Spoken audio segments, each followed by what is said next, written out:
Hola, soy Moisés Mayoral y he vuelto con la segunda parte de La Cruz y la Corrupción. Estamos a unas horas de ejercer el voto como nación democrática y quiero a través de unos breves puntos sacudir tu conciencia e invitarte a votar por el candidato de tu preferencia, pero sobre todo contra la corrupción. Punto número 3. Sobre los peligros de la corrupción. La corrupción se opone a la libertad. La corrupción nos hace tan poco competitivos económicamente que muchos están dispuestos a sacrificar la libertad en vez de poner un freno a la corrupción.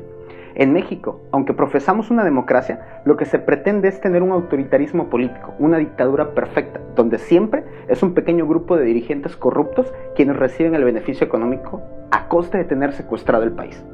La corrupción es la antítesis de la idea económica libre que surgió del retorno de la espiritualidad bíblica de la Reforma Europea.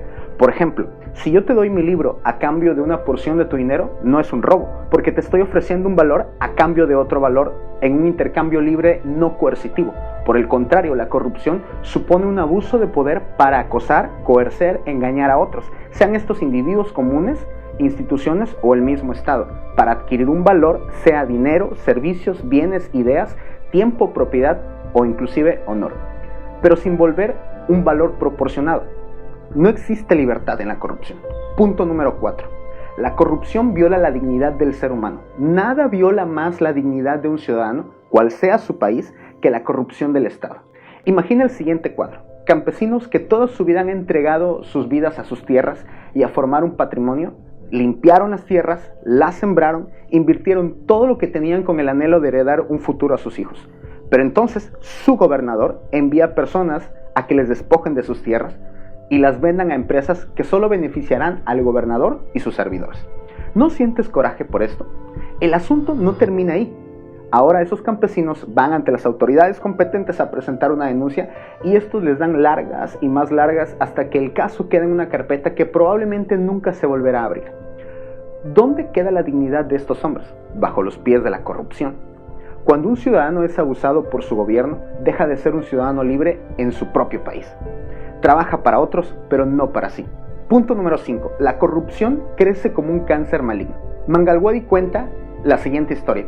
Dice que cuando visitó a Holanda para impartir una conferencia, una tarde el anfitrión que lo invitó le dijo: vamos a comprar un poco de leche. Así que llegaron al lugar donde comprarían la leche y sorprendentemente no había nadie que la vendiera.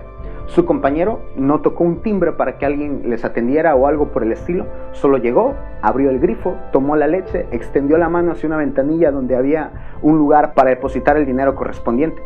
Tomó el cambio y se marcharon. Mangalwadi, asombrado, dijo: hombre, si fueras indio, te llevas la leche y el dinero. Pero esa situación le enseñó algo.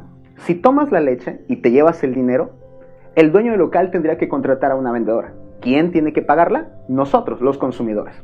Además, si los consumidores son deshonestos, ¿por qué el proveedor de leche no lo sería? Tarde que temprano, añadirá agua a la leche para aumentar su volumen.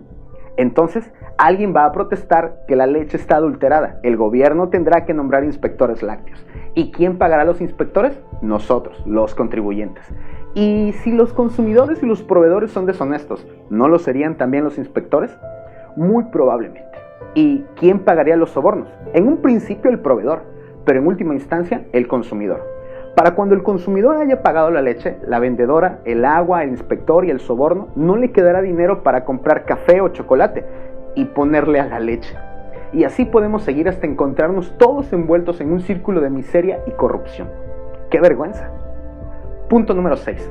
La corrupción daña a los pobres y embrutece el carácter. Los poderosos piensan que una sociedad corrompida les es beneficiosa. La gente honesta, por otra parte, percibe que el trabajo duro y honesto es una desventaja. Ya sabes lo que decimos: el que no tranza, no avanza. La gente que paga honestamente sus facturas de electricidad, por ejemplo, descubre que también está pagando por los vecinos deshonestos que sobornan a la empresa que provee el servicio de luz para seguir robando electricidad. Tristemente, son los más pobres quienes descubren que los sobornos siguen los ojos de los gobernantes y los jueces, quedando en desventaja. No pueden conseguir que se les haga justicia basándose en la rectitud de su causa. Por ejemplo, un estudiante pobre no puede ingresar a la universidad para encontrar un mejor empleo solo por su dosis de esfuerzo y capacidades. El sistema corrupto le hará entrar al ruedo de la corrupción si quiere salir adelante. Cuando las escalas están justamente inclinadas a favor de los ricos, los oprimidos detestan el sistema. ¿Por qué? Porque la corrupción embrutece el carácter nacional. Punto número 7. La corrupción es una actividad antinatural y un pecado contra Dios. La corrupción ama más el dinero o el poder que al prójimo. Uno de los mandamientos más importantes en las Escrituras, después de amarás al Señor tu Dios, es amarás a tu prójimo como a ti mismo. La corrupción debe ser rechazada porque es un pecado que no solo ofende a Dios, sino que daña al prójimo. El pecado es una rebelión contra Dios antes que una ofensa al hombre, la naturaleza o la nación. La corrupción viola al menos 2 de los 10 mandamientos. El primero es, no codiciarás. No codicies entonces nada que pertenece a tu prójimo. Toda la corrupción tiene su raíz en la codicia. Segundo mandamiento que viola la corrupción, no robarás.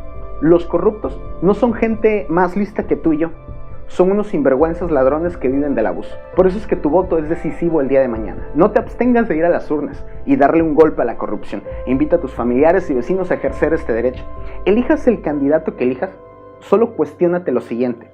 Si él tiene el peso moral y los principios correctos para levantar la voz y decir, basta, limpiemos a México de la corrupción.